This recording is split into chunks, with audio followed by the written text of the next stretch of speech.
Constructivism as developmentally appropriate practice. Developmentally appropriate practice pays attention to the individual interest of the child as well as the community in which learning happens. Young children's brain is ready to grab information, but the information should be carefully analyzed and age appropriate so it kindles their interest. Giving complicated ideas will get them frustrated very quickly and they will lose the interest in learning. When age appropriate learning happens, you can see the curiosity and enthusiasm in their actions which result in a positive outcome. In the early childhood education, hands-on learning is the best practice to follow.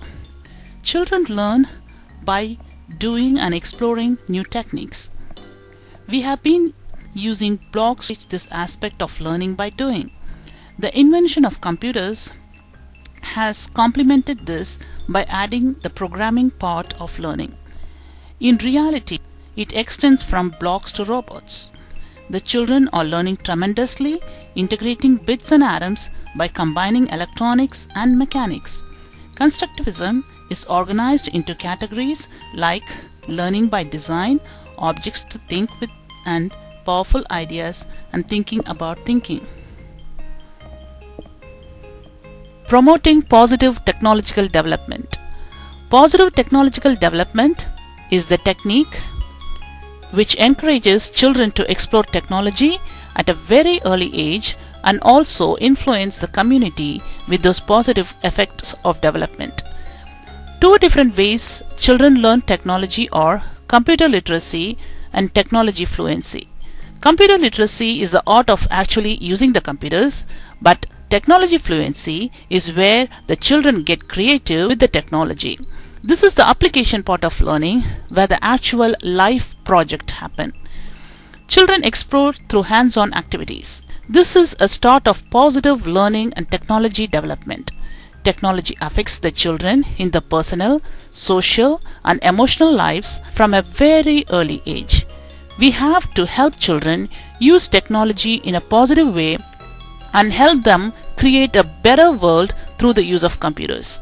As teachers, our duty is not only to encourage the students to learn technology to complete the assignments and projects at school, but also to contribute in positive ways to themselves, their community, and the world.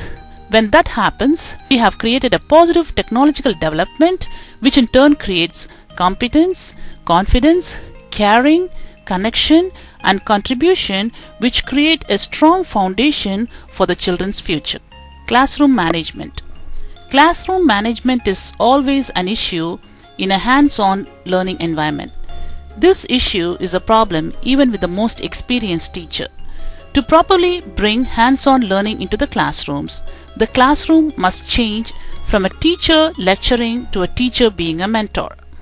Instead of the teacher running the classroom, it must be a partnership between the teacher and the students. Instead of everyone sitting quietly on the seats, the students are moving around, interacting and talking.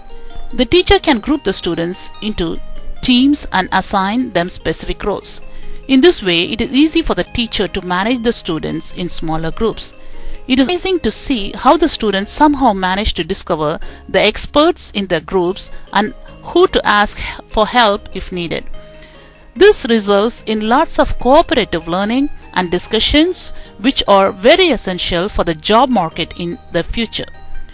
At the end, they can have a discussion session where all the problems are discussed and appropriate solutions are derived.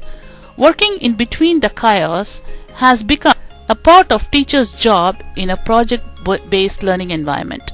The classroom has to be very organized to know where everything is located. The setting up is difficult only the first time.